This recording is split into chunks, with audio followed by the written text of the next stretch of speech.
The plan for our last stay in Kisar Island did not sound promising. Moshe, who fills a role similar to a U.S.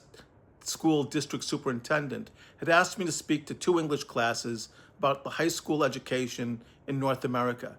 The main purpose, actually, was so the students could hear a native English speaker, but I thought the topic sounded absolutely dull. I also found the idea of this to be a rather daunting task. It's been an extremely long time since I was in high school, and almost as long since I've been in a high school classroom. I had no idea what I would say. The only advice they could give me was ask AI. No doubt, I thought, it would invent something interesting. I must admit, however, that upon waking up Monday morning, I was very glad when I was told the class was off. Luckily, the teachers agreed with me and thought it would be very boring for the students. So the day was empty, but we did find fascinating ways to fill the newly free time. The first step was shopping. The Lyric shop, in addition to having dresses and baked goods, also had a few local weavings with fine Kisar ikat. These they described as the most authentic on the island. Be that as it may, I knew that Shelley would appreciate them, and it is nice to bring crafts back from Kisar Island, as sadly, despite there being much more to learn, I doubt that I will have an opportunity to get back. As we talked, Justine Lyric mentioned that there was another fine weaver to the west, just behind the Raja's palace. This was to be our next stop. We walked for a bit up and down local roads, past many houses. Interestingly, many of these have graves right in their yards. We have seen this across the island. It is apparently a local custom found here and elsewhere in the Maluku Islands. Ben suggested that it was a way of keeping one's ancestors close. I have noticed that in eastern Indonesia, large, specially designated cemeteries don't seem to exist, especially in indigenous communities.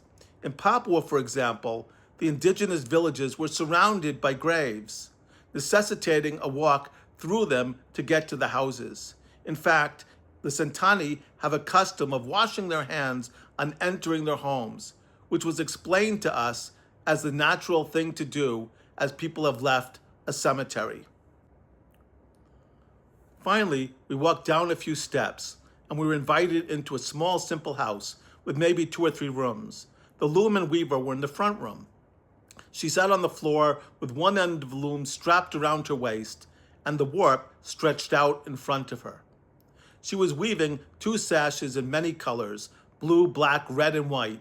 Each sash had a large and elaborate ikat panel, much more complex than anything we've seen. We were told that one was the traditional motif of Kisar Island, and the other was the motif of the Oirata village. The wide Oirata motif, she proudly told us, includes 53 strands. The woman was accompanied by a very cute child who was running around, and a man who we were told was the master ikat artist. He was the one who wrapped and dyed the individual threads which make the pattern. He also was the business manager. All her sashes are made to order with a 2-month wait for anything new. Nonetheless, it was a pleasure to watch her weave.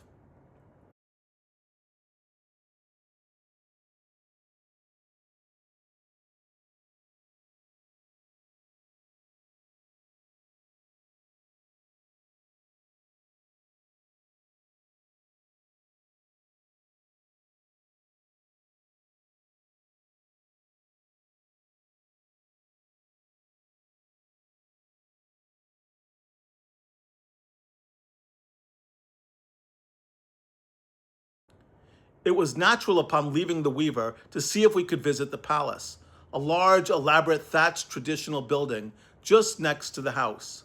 We stopped at a government building and were given permission to enter the palace grounds.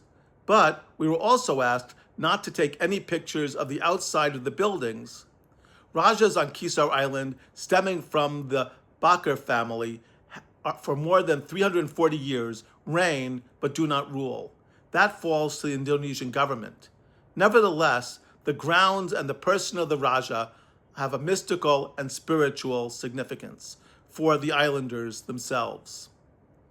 Upon approach, we were told that the current Raja, Wataki Leni Korlenchi Bakar, an elderly woman, would be pleased to meet us. We were ushered into a large reception room with chairs around the walls. The walls were decorated with portraits of family members, primarily past Rajas. The correct greeting on Kisar Island was to bow slightly, touching your nose to hers, and this we did in turns. We then introduced ourselves, and following a brief, fairly formal conversation, we moved to take pictures, which, luckily and strangely, are allowed inside. In addition to a group shot, I was glad to be able to capture a bit of the architecture as well as the thatching, which was done in a beautiful style. It was made of saga, we were told.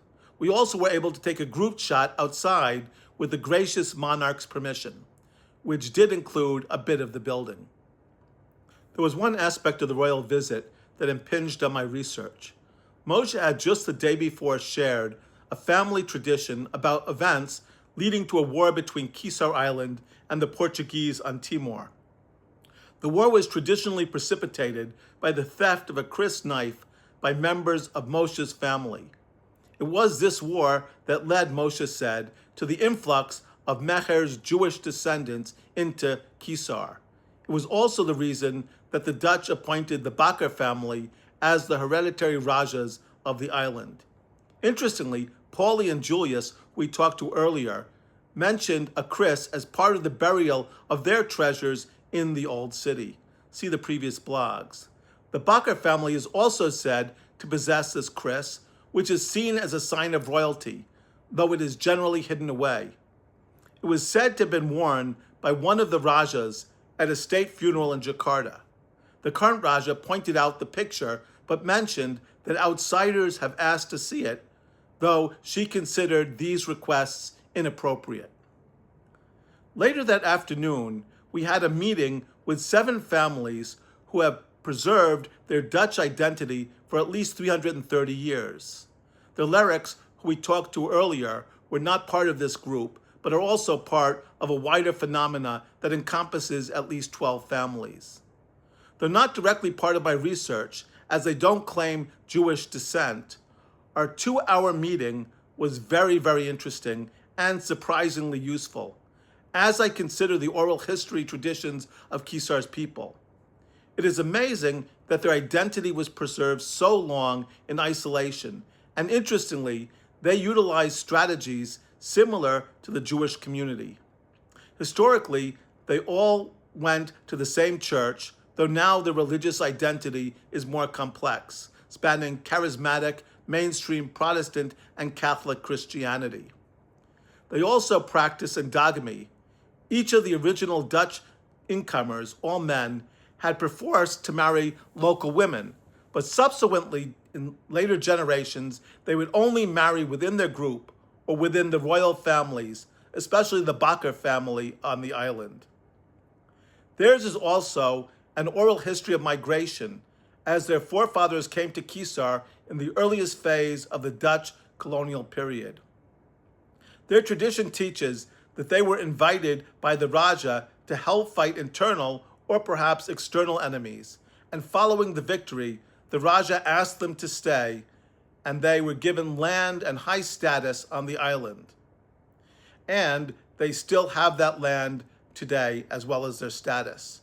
Interestingly, similar to the Oirata oral traditions, they also remember burying a box, though theirs contained weapons as a memorial to their fallen commander. The exact spot marking the burial of this box, like the others, is secret, and it was implied that it has been forgotten. Their family names hark back to their Dutch roots, including Pilman, Caffen, Ruff, and Van Delsen. Dinner marked our last meal at Mommy JJ's. I think they appreciated our constant patronage for nearly every lunch and dinner while we've been on the island. The food, as I've noted, was simple and a bit repetitive. The fish was always tuna, but it was tasty and nutritious. During the last 2 or 3 meals, they actually put the bowls of food on our table rather than leaving them in the front cabinet. Our last meal, however, was a bit nervous because as we entered the restaurant, we saw a large brush fire on a hill above the town. But perhaps this is a normal event because no one else in the town seemed at the least bit concerned. It did, in fact, nearly burn itself out by the time we went to sleep. This fire, though, led to a very different concern. I had texted Shelley about the fire, but almost immediately afterwards, the internet died on the island and wasn't even restored by the time we flew out this morning. While I don't think this was connected to the fire, I was concerned that Shelley would be worried, as the mention of the fire was our last word. I was, however, able to put her at ease this morning. Though the island's broadband was not functioning, there was Wi-Fi in the little airstrip.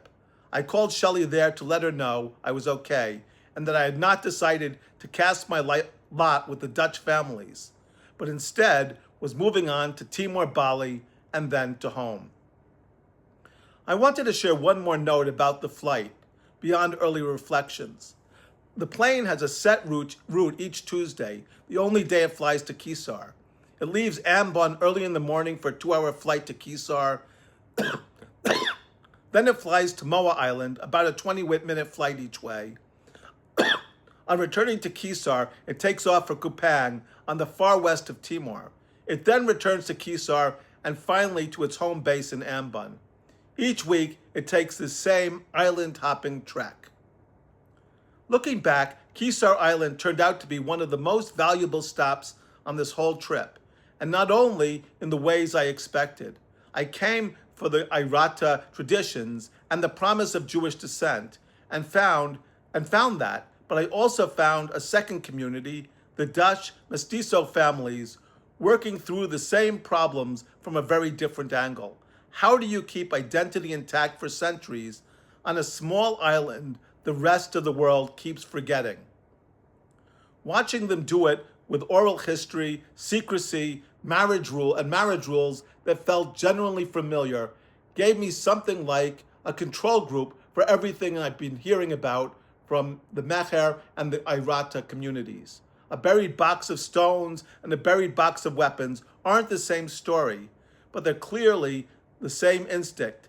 And the meeting of the Raja, still keeping a 340-year-old line alive, and a hidden Chris out of outsiders' sight, made that instinct feel current rather than historical. But if I'm honest, what I'll carry longest from Kisar isn't a fact for the books at all. It's Santai, the same word and the same philosophy I picked up and talked about many weeks ago. Except here on the island, it's the island itself that seems to be the one that's practicing it. No one hurries. The scooters crawl past at something closer to 20 miles an hour than 50. Dinner was the same tuna night after night, and nobody apologized for it or seemed to think it needed improving. And when a brush fire lit up the hill above the town on our last night, the whole restaurant kept eating, because apparently that's just what hills do sometimes. And when the island's internet died the same evening and stayed dead until we were standing in a 5-table airport the next morning, nobody around me treated it as an emergency, so eventually neither did I. 7 days of that plainness of things happening in their own time instead of mine turned out to be exactly the rest I didn't know I needed before I moved on now to Timor and Bali, and finally home. Santai works here too, and I'm sure it will work when I get back to Saratoga as well. Sampai jumpa lagi.